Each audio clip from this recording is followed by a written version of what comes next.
Almost ఈరోజు budget సంబంధించినటువంటిది మీరంతా కూడా కవర్ చేస్తున్నారు. ఇప్పుడు మా పార్టీ సభ్యులైనటువంటి అందరూ కూడా ఈ సంక్షేమ పథకాల్లో ఏ విధంగా ప్రజలు మోసగించబడ్డారన్నది స్పష్టంగా కూడా తెలియజేయడం జరిగింది. కొన్ని పథకాలు అయితే ప్రధానంగా ఆడబిడ్డ నిధి సంవత్సరానికి 18,000 రూపాయలు ఇస్తారన్న దాని గురించి కనీసం అసలు మెన్షన్ కూడా చేయలేదు. అసలు ఈ సంవత్సరం కాకుండా నెక్స్ట్ ఇయర్ నుంచి అయినా ఇస్తామని కానీ దాని గురించి ఎక్కడ కూడా ప్రస్తావన చేయలేదు. అదే జగన్మోహన్ రెడ్డి గారు అయితే దానికి చాలా వాల్యూ ఇచ్చినారు. అంటే ఇంచుమించుగా 18,500 రూపాయలు సంవత్సరానికి ఇవ్వడం కానీ, వారికి ఉన్నటువంటి డ్వాక్రా లోన్స్ని క్యాన్సిల్ చేయడం కానీ, వీటన్నిటిని కూడా అనేక పథకాలు మహిళల కోసం చేపడితే ఈరోజు కనీసం దాని గురించి ఊసి కూడా లేదు. సో ఇలా మిగిలినటువంటి పథకాలలో కూడా చాలా విపరీతమైనటువంటి కోతలు కూడా విధించినారు. సో నేను దాని గురించి ప్రస్తావనకు పోవట్లా. నేను ప్రధానంగా ఏం చెప్తానంటే, మొన్నటి ఎలక్షన్స్లో అంటే వీరు ఒక సంవత్సరం క్రితం ఎలక్షన్స్కి వెళ్ళినప్పుడు ప్రధానంగా ఎంప్లాయీస్ని అన్ఎంప్లాయీస్ని బాగా క్యాష్ చేసుకున్నారు. వారికి చెప్పినటువంటి అబద్ధాలు మోసాలు ఈరోజు అన్నీ కూడా ఎక్కడ కూడా ఒక్కటి కూడా అమలు పరిచే విధంగా వీళ్ళు ఎక్కడ కూడా కనిపించట్లా. జగన్మోహన్ రెడ్డి గారు ఆ రోజు 2019లో ఫస్ట్ సంతకంగానే అంటే మొట్టమొదటి క్యాబినెట్లోనే ఐఆర్ ప్రకటించినారు. 27% ఐఆర్ ప్రకటించినారు. సో ఆ విధంగా తర్వాత పీఆర్సీలో కొంత కోవిడ్ వల్ల 23% పీఆర్సీ పెట్టినప్పటికీ కూడా ఎక్కడ కూడా ఎంప్లాయీస్ అందరికీ కూడా ఒక హ్యాపీగా ఉండేటట్టుగా మొదట్లోనే ఐఆర్ ప్రకటించడం కానీ వారికి శాలరీస్ అన్నీ కూడా అలా ఇవ్వడం కూడా జరిగింది. అయితే ఈ ప్రభుత్వం మొట్టమొదటిగా ఏం చెప్పారు, మొట్టమొదటిగా రాగానే ఇంకా బెటర్ ఐఆర్ ఇస్తామని చెప్పినారు, లేదా పీఆర్సీ ప్రకటిస్తామని చెప్పినారు.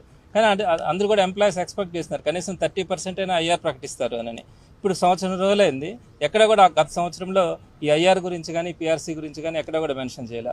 ఈ రోజు బడ్జెట్లో కూడా ఎక్స్పెక్ట్ చేస్తున్నాం దాని గురించి ఎక్కడైనా కూడా మెన్షన్ చేస్తారేమో, ఐఆర్ అన్నా ప్రకటిస్తారేమో, లేదా కనీసం పీఆర్సీకి సంబంధించి ఒక కమిటీ అయినా వేస్తారేమో. అంటే పీఆర్సీ ఉన్న కమిటీని కూడా రద్దు చేసినారు ఈ గవర్నమెంట్ రాగానే. కనీసం కొత్త కమిటీ అయినా వేస్తారా లేదా అనేది కూడా చూసాం. కానీ గవర్నమెంట్ ఎంప్లాయీస్కి సంబంధించి ఎక్కడ కూడా ఒక చిన్న ఊరట కూడా వాళ్ళకి లభించకపోగా ఈరోజు ఎంప్లాయీస్ అంతా కూడా చాలా వరకు ఆతృతగా చూసినారు. వారందరినీ కూడా నిరుత్సాహపరచడం జరిగింది. అలానే ఎంప్లాయీస్ గురించి అయితే చెప్పనక్కర్లా. కొత్త ఎంప్లాయ్మెంట్ అంటే మెగా డిఎస్సీ అని చెప్పినారు. సుమారుగా 5 లక్షల మంది ఈరోజు రోడ్డు మీద ఉన్నారు. అంటే వాళ్ళు ఏదో ప్రైవేట్ ఎంప్లాయీస్గా ఎక్కడో దగ్గర పని చేసుకుంటా ఉంటే వాటన్నిటిని కూడా డ్రాప్ చేసుకొని ఈ కోచింగ్స్ పేరిట ఈరోజు సంవత్సరం నుంచి వాళ్ళు ప్రిపేర్ అవుతా వాళ్ళ కుటుంబాలన్నీ కూడా ఇబ్బంది పడే పరిస్థితి ఉంది. మరి అది కానీ ఇంకా మిగతా ఎంప్లాయ్మెంట్ ఎక్కడైనా కూడా జనరేట్ చేస్తామని కానీ ఎక్కడ కూడా దాని గురించి మెన్షన్ కూడా చేయని పరిస్థితి ఉంది. ఈ విధంగా ఎంప్లాయీస్ విషయంలో కానీ అన్ఎంప్లాయీస్ విషయంలో కానీ ఇప్పుడు అన్ఎంప్లాయీస్కి సంబంధించినటువంటి 3,000 రూపాయల వాళ్ళకి నిరుద్యోగ భృతి ఇస్తామని చెప్పినారు. కనీసం అదైనా ఎక్కడ మెన్షన్ చేస్తారంటే అది కూడా చెప్పలేదు. కాబట్టి ఎంప్లాయీస్ అన్ఎంప్లాయీస్ విషయంలో తీవ్రంగా నిరాశపరిచింది ఈ బడ్జెట్. మరి అదేవిధంగా ఎడ్యుకేషన్ డిపార్ట్మెంట్కి సంబంధించి కూడా ఈ ఫీజు రియంబర్స్మెంట్స్ కూడా ఆల్మోస్ట్ అన్ని పెండింగ్స్ ఉన్నాయి. అంటే ఈ గవర్నమెంట్కి రాకముందు ఒక సంవత్సరం ఉంది, అంటే ఎప్పుడు కూడా 3 క్వార్టర్లు పెండింగ్ ఉంటాయి. సో వీళ్ళు రాకముందు ఒక 3 క్వార్టర్స్ పెండింగ్ ఉన్నాయి. దాన్ని చూస్తే ₹1 పే చేయాల.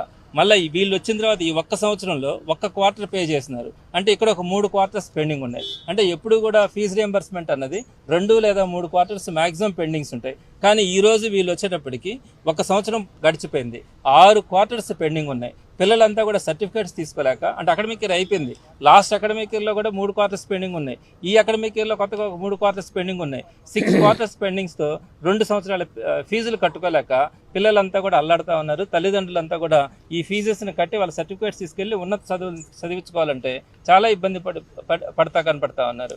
అదేవిధంగా ఇంకా ప్రధానమైనటువంటి ఇష్యూ ఏంటంటే, ఇన్ని పథకాలు అమలు చేస్తూ ఉన్నారు జగన్మోహన్ రెడ్డి గారు. రాష్ట్రం అప్పుల పాలైందని చెప్పి పదే చంద్రబాబు నాయుడు గారు మన జగన్మోహన్ రెడ్డి గారిని కానీ వైఎస్ఆర్సీపీని కానీ ఆ రోజు విపరీతమైనటువంటి నిందలు కూడా వేయడం జరిగింది. సుమారుగా 13 లక్షల కోట్ల రూపాయలు అప్పులు చేసినాడని, పథకాలు విపరీతంగా ఇచ్చినారని, పేదలకు దోచిపెట్టినారని చెప్పడం జరిగింది. ఈరోజు ఈ బడ్జెట్ ఇచ్చినటువంటి దీంట్లో వాళ్ళు మెన్షన్ చేసింది, జగన్మోహన్ రెడ్డి గారు 2023-24కు సంబంధించి అన్ని పథకాలు అమలు చేసినా కూడా కేవలం 79,000 కోట్లు మాత్రమే అప్పులు చేసినట్టుగా ఈ దీంట్లో మెన్షన్ చేశారు. అంటే దీంట్లో ఒక వాస్తవాలు ఉంటాయి ఈ బుక్లో. అదే ఇప్పుడు ఈయన ఏ పథకాలు అమలు చేయకుండానే ఈ రాబోయే అకాడమిక్ ఫైనాన్షియల్ ఇయర్లో 104,000 కోట్ల అప్పులు చేస్తానని చెప్పారు. ఒకే ఒక్క ఏడాదికి ఏ పథకాలు కూడా అమలు చేయకుండానే 104,000 కోట్ల అప్పులు చేస్తానన్నాడు. గడిచిన సంవత్సరంలో ఎన్ని కోట్లు చేశానన్నారు? 98,576 కోట్ల అప్పులు చేశానని చెప్పాడు మొన్నటి సంవత్సరం ఎక్కడైనా ఒక్క పథకమైనా ఇచ్చారా?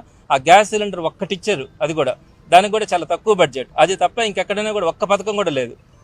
మరి జగన్మోహన్ రెడ్డి గారు అన్ని పథకాలు అమలు చేసి కూడా కేవలం 79,000 కోట్ల అప్పులు ఆయన ఉన్న టైంలో జరిగితే, ఈయన ఏ పథకాలు అమలు చేయకుండా 98,000 కోట్ల అప్పులు చేసి ఇప్పుడేమో కొత్తగా నాకు 104,000 కోట్లు నేను అప్పులు చేస్తానన్నాడు. ఏమైనా ధర్మమా? ప్రజలందరూ కూడా ఏమనుకున్నారు, ఈయన సంపద సృష్టిస్తాడు, అన్నీ ఇస్తారన్నారు. సరే, అన్నీ ఇవ్వకపోగా ఈ అప్పుల సంఖ్య ఇన్ని లక్షల కోట్లకు తీసుకొని వెళ్తే ఇంకా ప్రజలు ఏ విధంగా బతకాలా, ఏ విధంగా ఆలోచిస్తారు చంద్రబాబు నాయుడు గారి గురించి? సో ఈ విధంగా అన్నీ కూడా పచ్చి అబద్ధాలు కూడా చెప్పడం జరిగింది. మన గవర్నర్ గారి ప్రసంగంలో కూడా చాలా వరకు మెన్షన్ చేయడం జరిగింది. సో మేము మాట్లాడుతూ ఉన్నప్పుడు వాళ్ళు అడ్డుకోవడం తప్ప మాకు సమాధానాలు చెప్పే పరిస్థితి కనిపించట్లా. రాబోయే రోజుల్లో ఖచ్చితంగా ఇంకో 13-14 రోజుల పాటు బడ్జెట్ సెషన్స్ జరుగుతాయి.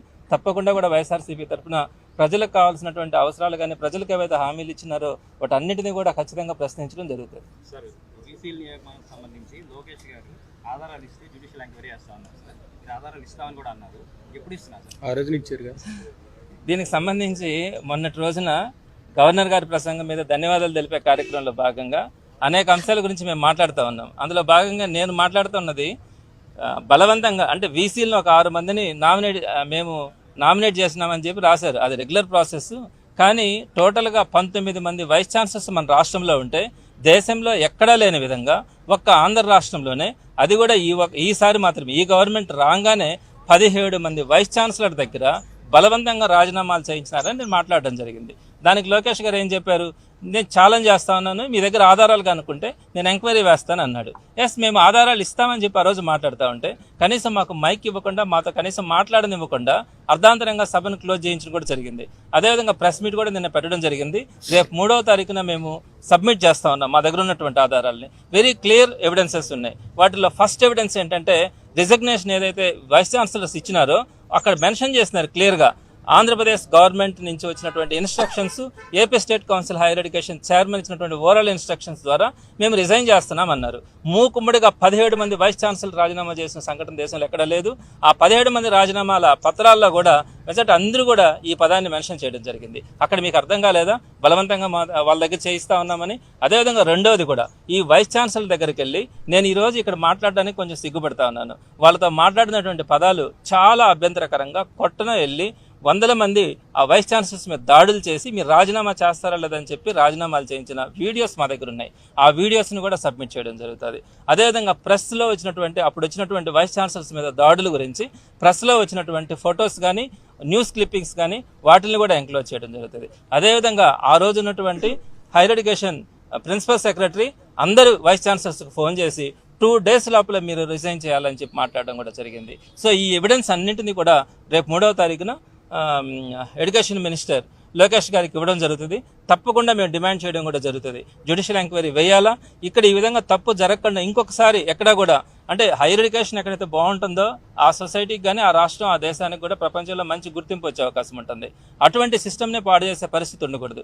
మరి మేము ఖచ్చితంగా డిమాండ్ చేస్తాం, హైయర్ ఎడ్యుకేషన్ సిస్టంలో వేలు పెట్టడం కానీ, హైయర్ ఎడ్యుకేషన్ సిస్టమ్ని స్పాయిల్ చేయడానికి ప్రయత్నించినటువంటి విధానాన్ని జ్యుడిషియల్ ఎంక్వైరీ వేసి అక్కడ వచ్చేటువంటి రిజల్ట్ ద్వారా తప్పు చేసినటువంటి వారందరినీ, ఎవరైతే వైస్ ఛాన్సలర్స్ మీద గొడవలకు వెళ్ళినారో వాళ్ళందరికీ కూడా ఈ ప్రభుత్వం వచ్చిన తర్వాత కొన్ని నామినేటెడ్ పోస్టులు ఇచ్చింది. వాటిని కూడా మేము ప్రూవ్ చేయడానికి సిద్ధంగా ఉన్నాం. సో వీటన్నింటి మీద ఎంక్వైరీ వేయించి తప్పు చేసిన వారందరికీ కూడా శిక్ష పడేలాగా, భవిష్యత్తులో ఎడ్యుకేషన్ సిస్టంలో ఇంకొకరు వేలు పెట్టకుండా ఉండేలాగా మేము విచారణ కూడా కోరడం జరుగుతుంది.